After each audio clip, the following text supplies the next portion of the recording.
In 2021, car factories across the world went silent, hundreds of billions in lost revenue.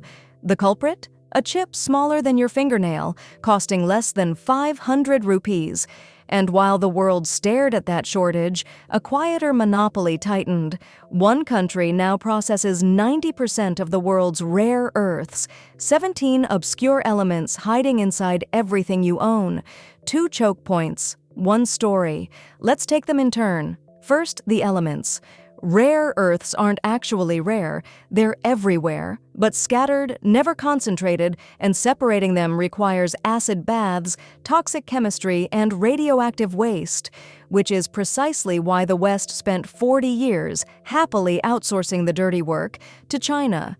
And China had a plan. In the 1980s, Deng Xiaoping said it plainly. The Middle East has oil, China has rare earths. Subsidized mines, minimal environmental rules, prices no Western producer could match, and one by one, mines in America and Australia surrendered. Today, China mines 60% of rare earths and processes 90%. 4 decades of patience, one near-total monopoly, and demand is about to explode. An electric car needs 6 times the minerals of a petrol car and 1 to 2 kilos of rare earth magnet in its motor. A single offshore wind turbine?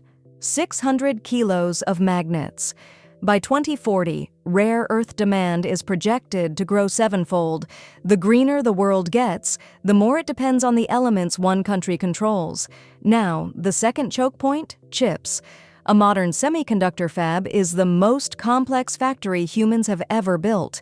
Turning sand into a working chip takes over 700 steps and 3 to 4 months.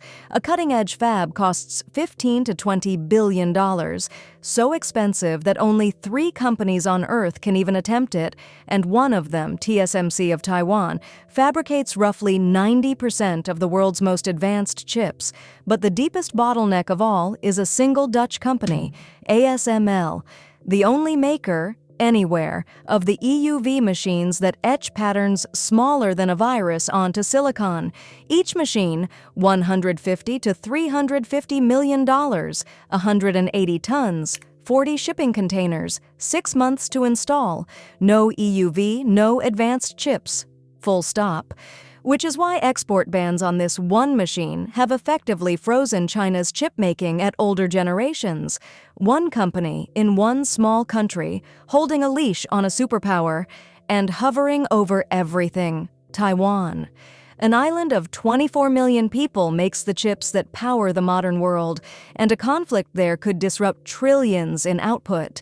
That's why America, Europe, Japan, and India are all pouring billions into homegrown fabs, not because it's cheap, because concentration this extreme is a loaded risk. Where does India stand? In design? Strong. Indian engineers help design the world's chips. In manufacturing, starting from zero with a 76,000 crore mission wisely aimed at mature chips, the 28-nanometer and older workhorses that make up most of global demand, the very chips whose shortage stopped the car lines. The first attempt, a minor partnering and assembler, collapsed, teaching the real lesson. Fabs need technology partners, not just capital. And here's India's strangest card, the world's 3rd largest rare earth reserves, producing under 1% of output. The coastal sands hold monazite, rich in rare earths but also in thorium, a nuclear fuel. So the Atomic Energy Department guards it, and the paradox persists. Mineral wealth locked behind strategy. The honest picture? India imports essentially all its chips and processed rare earths, much of it, one way or another, from a neighbor it has a live border dispute with. Fixing that isn't a 5-year plan. It's a 20-year one. The 20th century fought over oil fields. The 21st's choke points are refineries, fabs, and one machine maker in the Netherlands. Power no longer comes from owning the resource. It comes from owning the step nobody else can do. If this changed how you see your phone, there's more where that came from.